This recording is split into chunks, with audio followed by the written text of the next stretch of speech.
Right now, though, very pleased to have with us the Second Amendment chairman for the Republican Party of Florida, Mr. Bill Bunning, joining us on the program. And thank you so much for coming on the program tonight. Oh, I appreciate the call, and hope we can have an interesting conversation. I think we can. There's a lot of stuff going on in Florida, including your op-ed that ran in the Tampa Bay area, More Guns, Less Crime.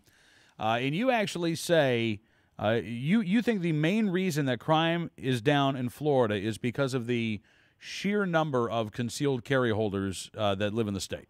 Oh, there's no question about it. I mean, I chair the Second Amendment for the Republican Party. I teach concealed carry permits, and I'm elected countywide as a Republican state committee man. And I travel a state from Pensacola to Miami with people like Marco Rubio, also who has a concealed carry permit.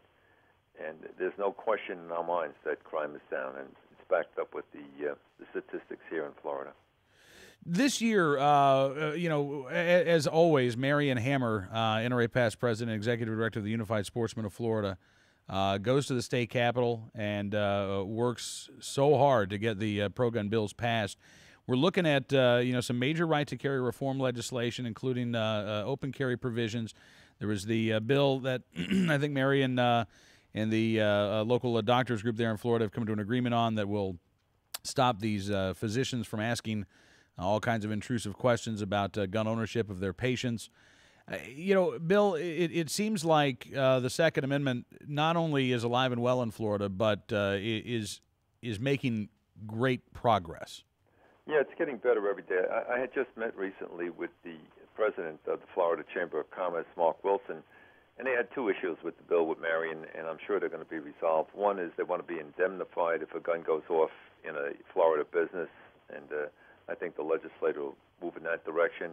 And they want to have the right in some of the liberal counties in South Florida to put a sign in the window that if you're coming in, they have a right to put a sign up that you must conceal your carry permit in the store. So I don't think that's unreasonable, and I think that's something we can live with here in Florida.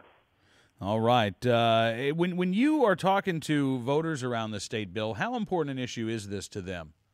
It's extremely important. I've been doing the gun shows to get the voter registrations out since 1991, and I took a strong stance because we try to get reciprocity with Governor Childs, who was the Democratic governor that was going out of office. We sent the bill up to him to put reciprocity into place, and he had 10 days. He could have left it on his desk. The bill would have been vetoed, but it would have been law, but he vetoed the bill. And fortunately, we got Jeb Bush into office, and that started us in to get the 35 states that we can now carry in, and that was instrumental. And that's what's encouraging more and more people interstate transportation with a firearm. So. Mm-hmm.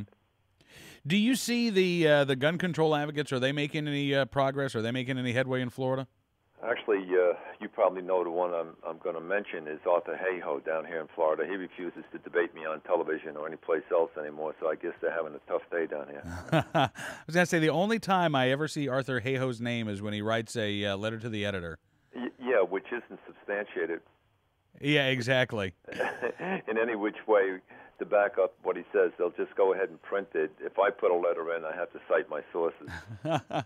But, in a state as big as Florida, when it's the same guy writing the gun control letter to the editor, that says a lot about the strength of their movement, doesn't it?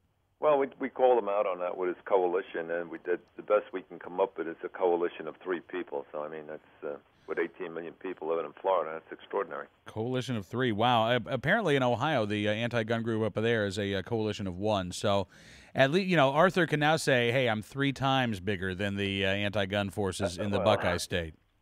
And actually, they moved him into this county when I stopped them from going from county to county around the state, just to be a thorn on my side, but we've taught him a good lesson over here. Well, Bill, keep up the great work, sir. It's a real pleasure talking to you tonight, and glad you could join us this evening. Okay, hopefully we'll get a national right to carry permit if we can get a stronger Congress up there. Okay. Let's hope. Bill Bunning from the Republican Party of Florida joining us here tonight on Cam and Company.